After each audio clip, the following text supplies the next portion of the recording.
to Some Dare Call It Conspiracy with Brent Lee and Neil Sanders.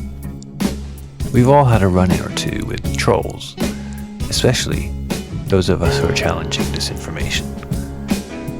But what happens when it goes too far? We spoke with 3 victims of online stalking and harassment to share their stories. This is part 1, Nat's story. Tell us who you are and what you like to speak about. I am Nat. I am an assistant practitioner in microbiology. I joined Twitter, it was a long time ago actually, but I never really used it. It was always more difficult to use than other social media, so I didn't really get into it until the pandemic. And I saw it as an opportunity, as somebody who is running the SARS-CoV-2 testing, to just impart some of that knowledge, maybe debunk some misconceptions around PCR and use my knowledge to help. I've never touted myself as an expert.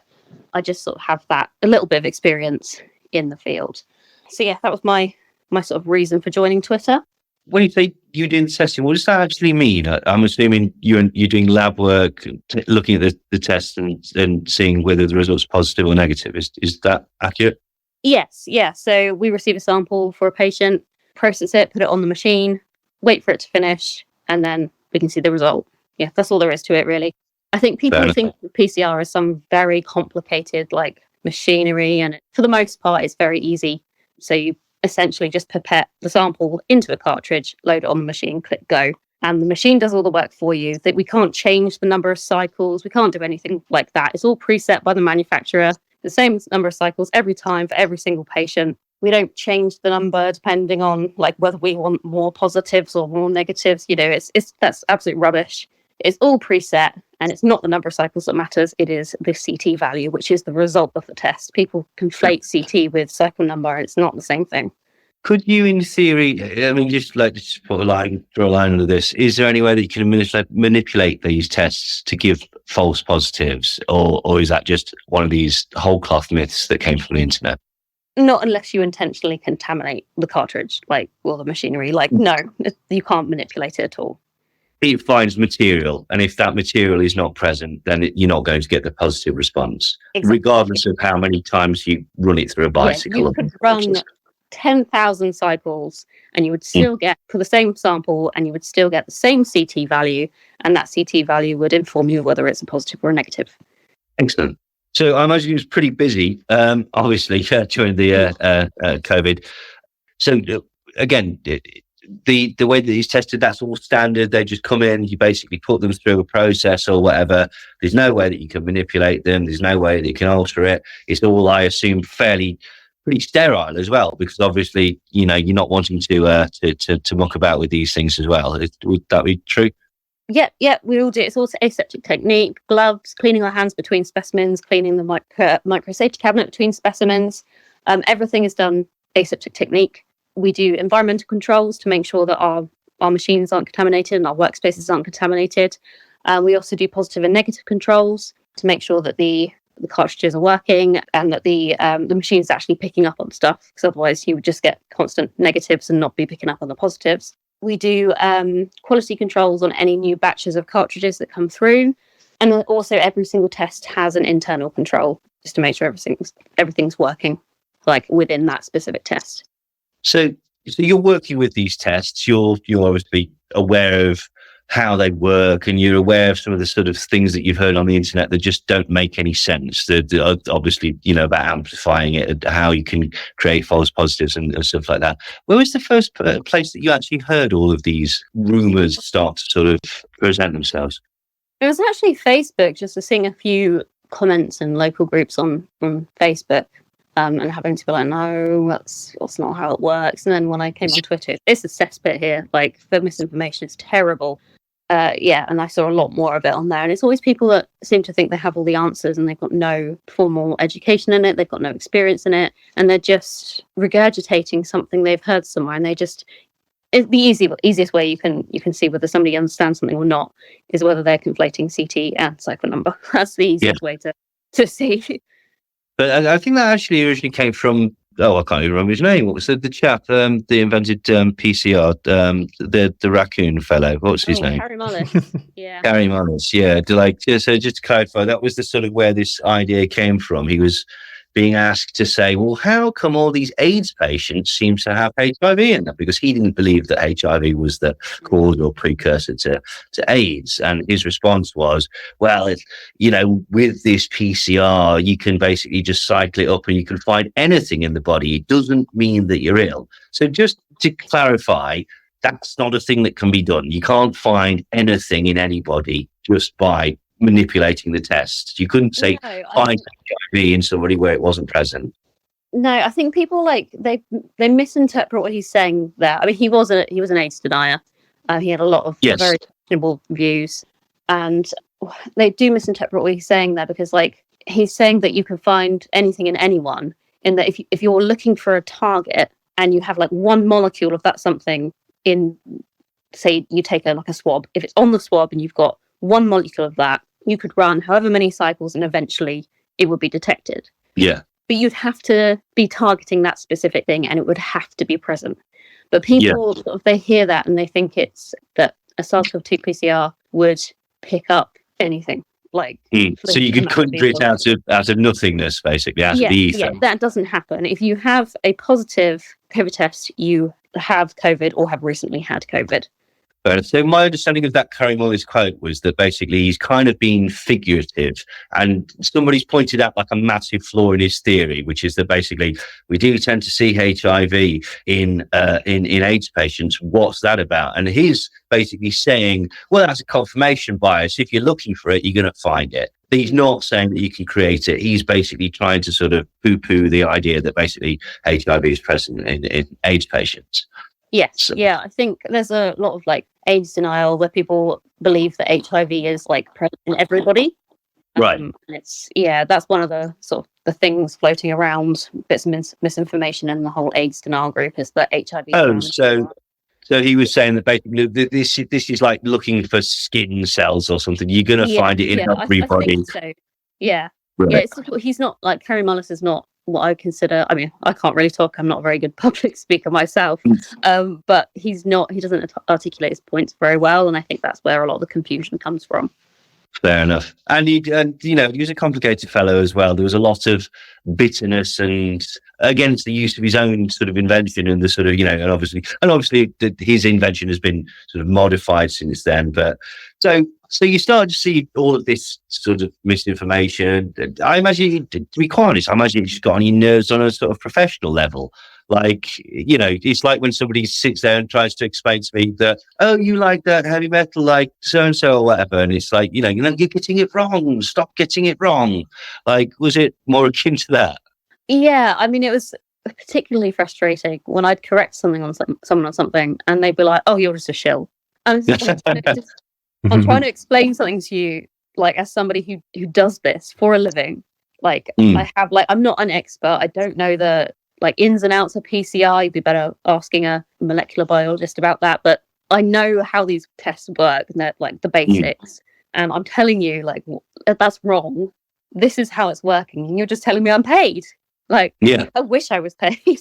But yeah, no, it was very, very frustrating to try, even when I was being so polite and trying to take my time to explain something to somebody, and they were just adamant that they were right, I was wrong, I was paid. It does get it's very grating, and it's very annoying to see people who don't have that education or experience on even a basic level like me, just they're just arrogantly presuming that they know better than the entirety of the relevant medical field. And it's just, where'd you get that audacity, really? Well, quite. Well, I mean, so just to clarify, you work with this literally every single day. This is literally your job. You're doing the PCR tests, so you know how they work, you know how they can be manipulated or how they can't be manipulated, all about this. So when you get into a conversation with somebody and you'd say, basically, well, I work with these things, how quickly would the conversation go to, well, you're just lying? Would they ever sort of talk to you about points about the actual PCR, or would it just disintegrates straight away? Switch instantly to you're lying or you're paid. Or someone's 77th Brigade, all this pretty much instantly. Or it would just be an instant block. They just wouldn't want to go there. Yeah, There wasn't a lot. So Once I revealed that, there wasn't a lot of discussion to be had. there's no even sort of, okay, well, so and so, as Kerry Mullis has said this, for example, explain it in your own words where you think that he's incorrect or something like that. Nobody wanted to actually hear your opinion. They just wanted to be right and you think you to be wrong. Sometimes they would do that. They'd go, "Oh, Carrie Mullis said this," and then I'd already heard it before, have an answer for them. It's the same talking points over and over and over again. Mm-hmm. That's interesting. I find that sometimes as well. It's like, you had an answer to that pretty quickly. It's like, well, yes. It's almost as if we sort of know the subject or have done some sort of research in it, even on a very cursory level. And that does seem to sort of annoy people. So the attitude of people, was it universally terrible, or? I would say, like, a good 95% of the time, it was pretty terrible. Right. I have very, very rarely had a decent conversation with a science denier or anti-vaxxer or COVID denier, whatever you want to call them. Tend to be sort of like in the same group. Yeah, very, very rarely had a decent conversation. It usually devolves into some accusations of lying or being a shill or something. Fair enough. And what was your tactic? Would you basically put just stuff on your own timeline? There is this, I don't know how it works, something like, there's a rumor that you can up the cycles on PCR. I work with PCR. This can't be done, that sort of thing. Or would you actively sort of go into different people's pages and go, "Oh, hi guys, I see that you've picked up on this idea. That's inaccurate." Or did you go to them? Did they come to you? How did that work? Most of the time, they came to me because I would sometimes get tagged into threads to respond to something because people would know what I was talking about. Very, very rarely would I go to somebody else's thread, and not rarely, I'd say like uncommon that I would go to somebody else's thread and correct them. It tended to be I would be tagged in, I'd do the correction, or like I'd make a thread on it. So I did actually a thread on PCR and the too many cycles talking point. So I'd do like a thread on it, and then people could then copy it in. Even I could copy it my own thread in, because I got so tired of repeating myself. And then I'd have people coming to my threads to sort of spout these things. And so it's mostly people coming to me. Okay. Do you have your own website or anything like that? Or just are you just on Twitter and socials? I'm just on Twitter. I actually, because of some recent events, I have deleted all other social media. Right. I don't have any websites or anything, no. It's just Twitter. But to establish that it's just you. You're just a person on your own. You're not part of a sort of a broader group. You're not part of any organisation like Hope Not Hate or Campaign Against Disinformation Online or anything like that. You're just somebody who happens to work in an industry that became very sort of popular due to world events. People would tag you in and say, "No, it's all right. My mate works in this field. You're mistaken here. Here she is. She'll tell you where it goes wrong." There's no sort of financial benefit. There's no sort of, like, it's not your job to go online and teach people about PCR or to stir the waters or anything like that. No, absolutely not. Nothing like. I'm completely independent. I'm just a young woman. I work for the NHS. I do the COVID testing. I get paid a pretty shitty salary because it's the NHS. And I don't get any financial compensation for my activity on Twitter. I have never been paid a penny for it. Okay. So tell us a bit about what sort of ended up happening then on Twitter in regards to these types of people. You mean why I've deleted all my social media? Yeah. So yeah, I have been on the receiving end of a year-long stalking and harassment campaign by a particular individual. When you're debunking information on Twitter, misinformation on Twitter rather, you do end up being attacked. I think everybody, like both of yourselves, probably been on the receiving end of a lot of vitriol. I know Brent has. It happens. You expect it. I always try, like, not really to engage very much. And there are like certain names, certain accounts which have been quite unpleasant for me. But there was this one individual, and he took things way too far. It has been going on for a year. So it all, like, for some context, it all started off. So I had witnessed a certain mental health professional behaving very unprofessionally on Twitter. He would post screenshots of other professionals' posts and post disparaging captions on them. And I witnessed him dox the name and workplace of somebody I mutually followed on Twitter. And sorry, it's just a child outside. And it's just completely thrown me now. You said this mental health professional was doxing people and being unprofessional. Yeah, he doxed a mutual friend. Well, she wasn't actually. She was a friend in terms of like we publicly interacted quite a lot. We had not exchanged any private messages at that point. We weren't like good friends. And I saw him dox her name and her workplace, and he posted it on his Twitter. And then a few months later, up in my For You feed comes this man called James Hogcroft, and he is doing an investigative docuseries on this mental health professional. Right. And having seen how he behaved, I was in support of this. He's also anti-mask, he's anti-vaccine. So I was like, that's fine. Like, investigate away. There's nothing wrong with that. And my association with James, I followed him, interacted with him a few times. That's what made me a target. And I know that's what made me a target because that was what I have been told essentially by this person, is that I'm a target because of this. And he's also told other people that they're targets of him because of this. So this man that has been harassing me is doing so on behalf of this mental health professional. I see. So he's like a fan, or that's been sort of utilised like a sort of flying monkey. I don't know whether the mental health professional is encouraging the behaviour. No, but he feels that he's probably he's doing it because he's like he wants to show that he's on the side of the mental health professional, and yes. so they've got a vendetta against you, and he feels that it's his position to stick up for his buddy or whatever. Yes, yeah, and I have actually heard in the grapevine that this mental health professional has described this individual as his best friend. So I think there's a friendship there. So I think it was in June last year it started, and I would be tagged into these posts with screenshots of things James had said.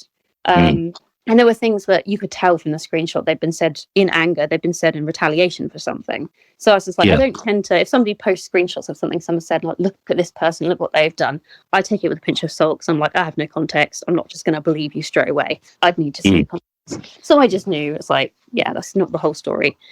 And he would post these screenshots, tag me in, call me names. I think the first thing he called me was a pro-lamestream troll, whatever that's supposed to mean.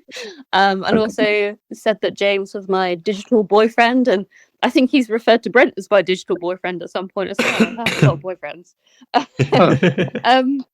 Buy me jewelry. So I just would respond to him and I said, I don't know who you are, and I muted him. And then a few days later he popped up on another account, same behaviour, same person, said again, I don't know who you are, I'm going to mute you.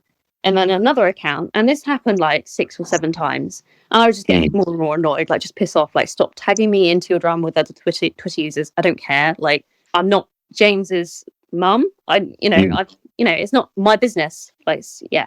And eventually it sort of like quietened down, happening only occasionally.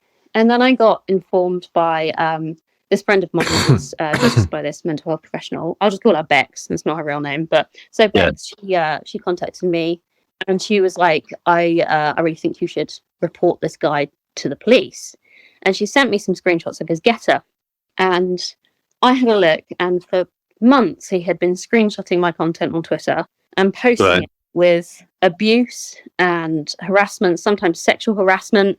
And I was just like horrified just to find this hadn't been happening for months. And they weren't even posts that were about him, just completely irrelevant like stuff. I'd just be like debunking something, and he'd post a screenshot of that with some abuse. And I was like, right, I'm gonna monitor this. So I did. And in sort of late December, in fact it was New Year's Eve, I remember this too, it was just before midnight, and actually spoiled my New Year's Eve completely because I was so angry.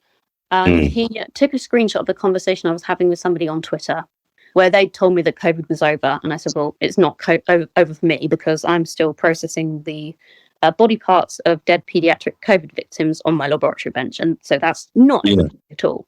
And he took a screenshot of this and wrote that I had gone mad because I was playing with the body parts of dead children. And I just saw red. I was like, that is disgusting. Not just like, my instant thought, like, I don't really get offended very easily, but it was more like that. How disrespectful to those children and their families to say something like that. Least of all to me. I was so angry. I was like, at that point, I was like, right, this is like the police are getting involved. I'm not having this. So that's when I started documenting it all. yeah, so I retrospectively went back through everything, back to June. I had initial screenshots of the first times he contacted me, and I started putting together. It took me so long. Started putting together like a file, like different documents with all of this in, and it didn't stop. And I think it was in January. I posted. I was thinking, like, if I'm going to contact the police, I need to I have checkboxes for things that, like, is he going to claim to the police that I'd never told him to stop? Is he going to claim that he didn't realise I was uncomfortable? So I started going through this checkbox. I was like, right, I need to tell him to stop. So I posted on my Twitter a message to him, addressed him by name, and I said, you need to stop doing this, stop stalking my accounts. And for informational purposes, I was blocking every single one of his accounts. Every single one that popped up, I blocked them, and he would get around that block with a new account. So I was just trying my best just to get him out of my life. Yeah, so I posted this thread saying, you need to stop doing this for legal purposes going forward. I want to make it abundantly clear. I have asked you to stop. And I wasn't going to make a Getter account to contact him directly on there. That was not happening. They're not having my information. So yeah, he then made another Twitter account and started attacking me on there. And he likes to use fake names, but it's always very clearly it's him. And so my next on my list was I tried locking down my account. That doesn't work. I did it for weeks, made no difference. He'd still post about me even though I was locked down. As soon as I was unlocked, it would be like full steam ahead. All the information online about stalking says to ignore it, which I had already done because I didn't know what was happening behind my back for months. I tried publicly discussing involving the police because I knew, and all of this that I'm saying is all public information. Just want to put that out there. He posted on his Getter that he had been arrested in January for harassing James Hogcroft. And I thought, well, if I mention that I'm involved in the police, that might put him off, and maybe like a sensible person would just not want to go there again. So I mentioned the police, and I also thought, well, maybe he doesn't realise the extent of what he's doing. So I started discussing like the evidence that I had that I would bring forward to the police. So all the sexual harassment, the veiled threats, the abuse, and the amount of stalking, how many screenshots I had at that point. I discussed the evidence, hoping that maybe he'd think, oh shit, like I am allowed to swear on here, aren't I? Of course, sure. So I thought maybe he'd think, oh shit, like I've crossed the line here, this has gone too far. No, that didn't stop him. And I tried to directly address him as well. So I would reply to his posts, like telling him, leave me alone. This is on Twitter at this point, so he'd made what was probably his 50th Twitter account. I found evidence on his Getter of him gloating about having had 46 accounts suspended. And that was in December, and I know he's had 6 since at least.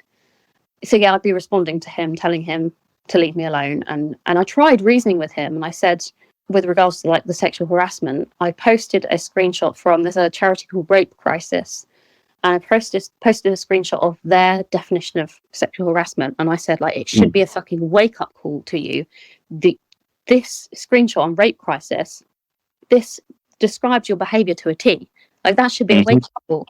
No, he decided to twist that and play the victim, claiming that I was accusing him of rape. Yeah, it went on, and I was like, I sent them my report to the police and sent my initial evidence. And whilst I was waiting for them to respond, I experienced a very unfortunate health condition. I spoke about it openly on my account because it's a very rare hypersensitivity reaction. It's called Lipschitz ulcers, and it's extensive genital ulceration, and it is so horrific. I'm pretty sure I had PTSD from it. Would not wish it on my worst enemy. I had a horrible time. 6 weeks of agony. Yeah, I thought it was important as like a rare condition for me to discuss it, not just for patient benefit, but also for healthcare professionals on Twitter.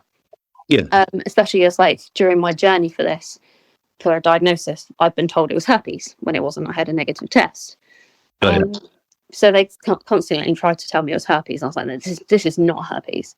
And I had, I think, 7 people come forward to tell me that they had experienced the exact same thing, been given a herpes diagnosis despite a negative test and never really thought anything of it, never had it again. And I had a couple of healthcare professionals come forward and tell me that they had learned something, including a gynecologist. They'd never heard of it before. Yeah, so I thought I've done some good. That's brilliant. So I wouldn't take that back for the world. But yeah, it was a horrific experience. And unfortunately, this stalker weaponized that. Right. And he posted the most vile things I've ever read on social media, like sexual harassment. It was disgusting. I'm not going to repeat it. But I was just screenshotting everything, just screenshotting it, creating a document entirely for the evidence of sexual harassment. And eventually the police came back to me, and the first response I got from them was that an offence hasn't been committed because he's responding to things you've posted. There's no sexual harassment. He's responding to things you've posted. And I was just like, these things I posted are nothing to do with him. For example, like I responded to Dr. Graham Botley with a Shrek gif, and he had taken a screenshot of that and posted it on his Getter and captioned it that I was giving Graham monthly blowjobs. Right. And he took a screenshot of me giving Brent a music recommendation and posted that screenshot saying Brent was sniffing my knickers, and just weird, creepy stuff like that. So I sent an email back to this officer and I listed each of these instances and I said, these have nothing to do with him. He's not responding to things about him. He's not responding to things sent to him. He is just taking screenshots of things that have nothing to do with him and posting it with this lewd commentary. And they gave me a little bit of a Karen, and I quoted, I don't know if you have ever reported anything to the police, but they always offer for victim support to contact you. And victim support work in tandem with the police to provide support for victims, self-explanatory. And I sent back to this officer the definition of sexual harassment from the victim support website, and I said, this is your resource. This is what it says. This describes his behaviour. And then I was like, I'm going to attach some more evidence here. And it was a sexual harassment documentation. And I actually attached it. It was on my OneDrive initially. And I attached the OneDrive link. And I said, I want you to have a look at this. If you still decide there's no crime been committed, I want your duty sergeant to review this and respond to me in writing with the reasons why you will not be proceeding to investigate this. And it took a while, but I got a response back, and she was like, we can't actually see, we can't click on links to OneDrive because our security systems don't allow us to. Can you send it another way? And I'd sent all my initial evidence on OneDrive, and she hadn't told me that. So she hadn't really investigated any of it to start with. Right. Oh. Okay, so we've not actually bothered to check any of them at all. I sent her a document initially, and it had a OneDrive link saying, there's far more examples of malicious communications on my OneDrive in the screenshot bank. And she didn't tell me at that point that she couldn't access it. Right. But yeah, so I sent her the documents separately, and I sent her one that was specifically to show that all the accounts were him, one that was sexual harassment only. Then I had December, January, February, March, April, May. Some of these documents were 80 pages long. There were so many screenshots. In the end, I had over 1,000. Yes. And she got back to me and she was like, it's going to take me a little while to go through this. And I was like, take your time, because I know it's a lot. And she asked if I could go to my local police force and give a statement to them. So that's what I did. Went to a local police officer. He was very nice, very understanding. She was all on my side. She really wanted this dealt with. I pulled my eyes out to her over the sexual harassment, particularly in regards to my my condition, because it was just so vile. And to be suffering physically and then have that as well on top of it, it was just, he wasn't the only one doing it, but he was like the most frequent and the most sort of like determined to, yeah. And then last month, I finally get a phone call from the police that he was arrested and he was given a conditional caution. The conditions are that he had to write an apology letter to me, which I said to the officer at the time, it's not going to be genuine. He doesn't mean it. He's not sorry. I mean, he knew he was making me uncomfortable. I told him to leave me alone multiple times. He's not sorry. But since it was the first offence of this kind, she wanted to give him a conditional caution. And the other condition was that he was not to contact me in any way, directly or indirectly. And but by this point, I had already nuked my main account. I did that at the end of June. I wanted to be seen by the police to be doing everything that was recommended, everything right, so that if it went to court, they could not say to me, why didn't you do this? Why didn't you do that? Yeah. I wanted to do everything right, be like 10 steps ahead. And so I have a new account now, which people know it's me because I've spoken openly about the stalking on there already. But I've been using that account before anybody knew it was me, on anybody on the like anti-vax side. It's before this creepy stalker knew it was me. And because I obviously had the same friends on Twitter, I had the same people I was interacting with, he, without knowing it was me, he targeted me again. I took screenshots of my content again and posted it. I was thinking, like, he has no idea it's me, but like, just goes to show there's a pattern of behaviour here. And I did actually eventually comment in capitals saying, "Leave me alone." And it's what I had kept doing on my previous account. So that's how he knew it was me. And he did. Did that stop him from carrying on? But he has been. He still targets other people. In fact, his harassment of others has probably increased now that he's not got me to. He's not got you to direct his energy down. Yeah. He's also made sort of like remarks about how he wants to sue, and like, although it's not, he hasn't like tagged me or referred to me directly. I'd encourage him to do so. Like, you know, if he wants to waste his money, get him to do that. Yeah. I mean, I've got so much evidence, and also like a police caution in the UK is an admission of guilt. No lawyer is going to be interested if somebody has admitted to the crime. So like, go ahead, like, try it. Yeah. I mean, that sounds horrible. The most disappointing thing, I suppose, is out of all of it, it was the response of the police. It's like lackluster, to say the very least. Like, I mean, I don't get me wrong. I do understand that the police are very, very snowed under and they're very, very busy. But like, that looks like looking for an opportunity to just pass something by. Like, you know what I mean? Like, I mean, it's very clear they didn't actually look at your evidence, because their actions, once they seen your evidence, was completely contradictory to their previous actions. So and it's like I basically did all of the legwork for them, and they still weren't interested. Because I was thinking when I decided I was going to report him, I was thinking, I'm going to have to, like, UK police are known to be pretty useless, so I'm going to have to really do a lot of work, gather a lot of evidence, make these links with his accounts to other things to prove it's him. I'm going to have to do so much investigating of my own for them to actually even consider it, because it's online crime. And actually, the officer I spoke to who took my statement, the local one, she was explaining to me, like, in our local police force, there are only 2 cybersecurity officers. Which is horrific. That's terrible, considering that so much is online now. She said, it's not because of issues with funding in the police. It's not caught up with the online world. And not just the capabilities of the police either, but the laws. There's not enough laws surrounding it. I mean, it did. I have a friend that works for the police, and he says that, ironically, all that sort of efforts are going towards people texting their exes and calling them like a bitch or something like that. And basically, they've got the evidence there, so they'll prosecute that. And it takes apparently a huge amount of their time at the minute, basically just prosecuting people with malicious communications for calling their ex a bitch or something very, very similar. And the detriment of that is that when there's sort of more sort of, you know, organised campaigns, like with yourself, that tends to be, it's more complex, isn't it? So in order for them to have that set aside the time to even begin to look at it, well, you can see why people just through human nature would not do it. But that's appalling, isn't it? Like, you know what I mean? I was anxious enough, sort of like reporting it to the police, because like there's always the possibility that you're going to get victim blamed for it, especially of course. Reporting a sexual crime.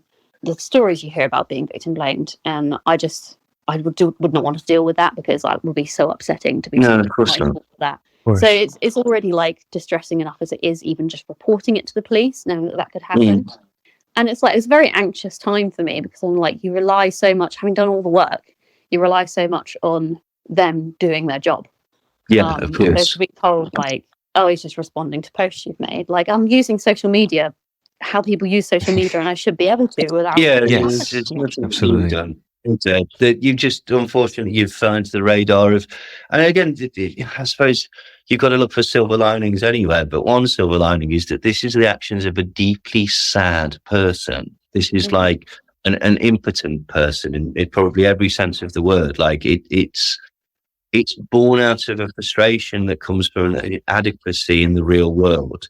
And this is what people do. They'll put themselves into roles where they'll convince themselves that through these sad, petty actions that they actually have some sort of raison d'etre. This is the thing, it's very, very easily, particularly with the anonymity of the internet, for people who've got massive chasms in their existence to want to fill it with this sort of tragic cosplay activism, essentially.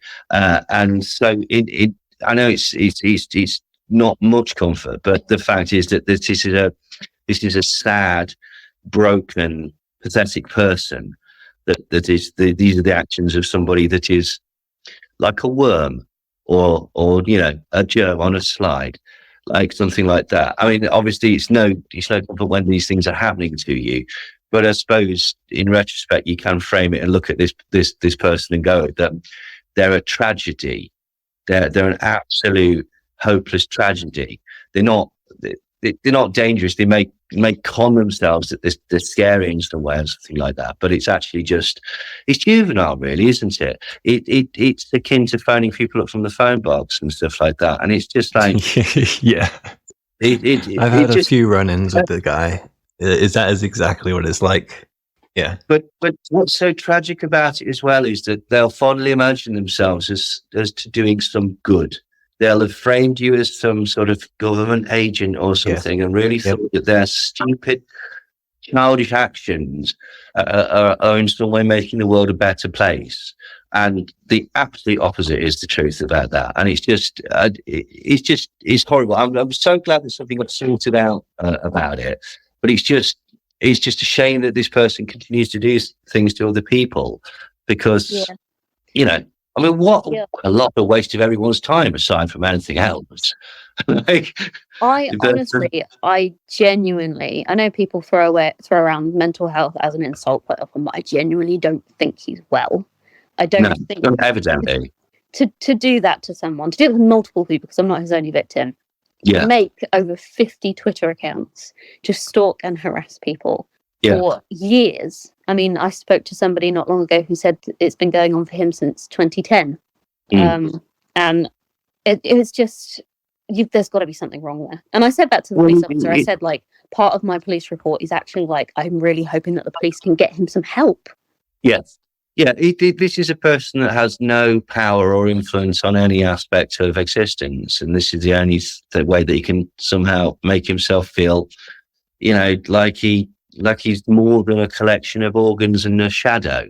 And he must be very, very lonely because he also harasses anti-vaxxers. He's fallen out with a couple of them, and there's a particular woman who he always goes for, and he will use fake names. And recently, he actually used a fake name. I think the name he used like Bradley or something. He messaged her, and he was sending her like messages about ravishing her, and they're just disgusting. And she'd already previously told him publicly to leave her alone. Reading these messages, it made me feel a bit sick. I was like, that's disgusting. And when she found out it was him, she was like, for the last time, like, leave me alone. This is really weird. And she is actually one of the anti-vaxxers who pretty relentlessly attacked me with some rather vile comments about the Lipschitz ulcers. Some of the worst abuse came from her. But I put that aside and I was like, right, well, since she's also a target of this guy. So this guy's just targeting anybody and anybody that he thinks he can get a rise out of. I think he was initially friends with her, and then she would not join in with his doxing. I think he tagged her in a post where he had doxed James Hobcroft. He posted an aerial view of his house, and this woman was like, I don't want any part of this. Yeah. And he called her names because of that. And then they found out because of that. Quite prominent people within the conspiracy world, like Richard D. Hall's got into bother for doxing people. Chris Bibby got into problems for doxing people.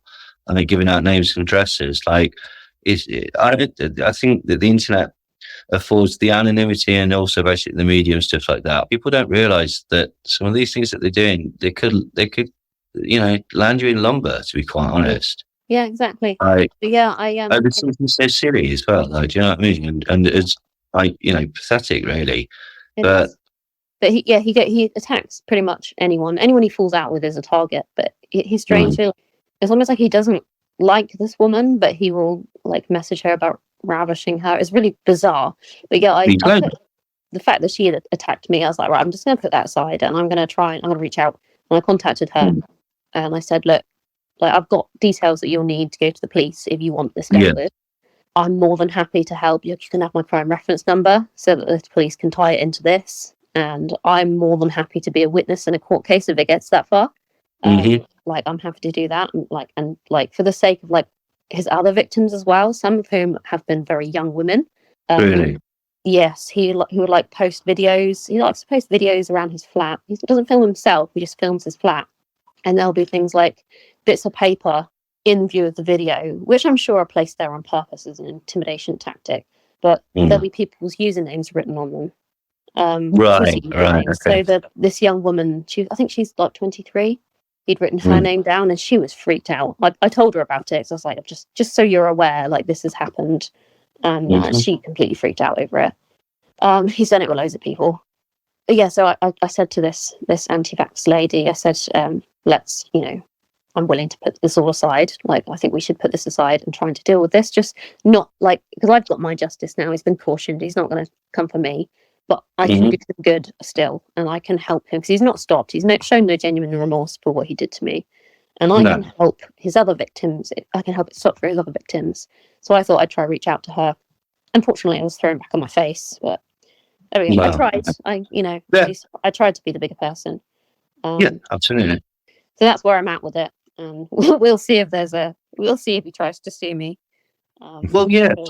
John could have tried. Yeah, I'd love to see him. I'd absolutely love to see him try and do that. What's he going to sue you for? Not responding to his sexual harassment? Like, is that?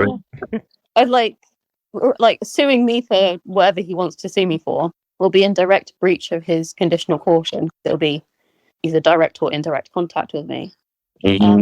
I'll just counter sue for harassment. We'll see how that goes. Right.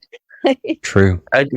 It's fantasy, isn't it? This bloke's obviously like got a limited relationship with reality. Like, he lives in the sort of grandiose sort of stratosphere inside like his forehead. But like, yeah, only this is the thing. Like, I think the lessons we take from that is like it's horrible what happened to you, and I think that sometimes you're right that people don't appreciate like the results of their actions, but I think it's also easy to get swept up in these sorts of things and like position yourself as like a fighter or whatever against a horrible entity like the government or whatever. And you know what, if you're really doing that, you really need to step back and take a look at yourself and just go like, chill out, okay, just calm down, because you're not doing all the things that you think you're doing, and you're being a dick. And that's not why the irony is that's not why people have got into conspiracy stuff. Like, we'll probably disagree about the COVID and whatnot, like with this guy, but like he's got into it because he thinks he's doing a good thing. I think that's the tragedy of getting too deep into these things, into the rabbit hole, whatever you want to say, is that you start acting like a wanker. But basically, you think that you're a good person, and that's it. You've fundamentally failed at the one thing that you're trying to achieve with this hidden knowledge. And again, that's another thing that people need to be careful of, because let's be honest, right? Okay, when it comes to conspiracy stuff, that hidden knowledge that I know something that you don't know, I know this. Okay, it's a power thing. Is the power, like there's a degree of power, the power of hidden knowledge, the power of being one step ahead of the normies or whatever. And it's very seductive to take that power and take it to dark places like they do with yourself, where basically they're using that as a tool for harassment. And again, if you find yourself doing that, you need to take a long, hard look in the mirror. Yeah. Yeah. Thank you very much for joining us, Nat. Thank you for telling your story. Oh yeah, thank you very much for that. Now, I'm very glad it's worked out for you. Like, that it's but just keep an eye on it. Like the second he starts being a twat again, just come down and like a ton of bricks, because it appears to be the only language that they understand. Really, basically, like it's a game. It's all in his head. He's fighting fucking demons and Martians and shit like that. Like, but you know, when the police turn up and say, "No, you're sharing a cell with this bloke that hates you," it all becomes very real. And you know, so sometimes you have to do stuff like that.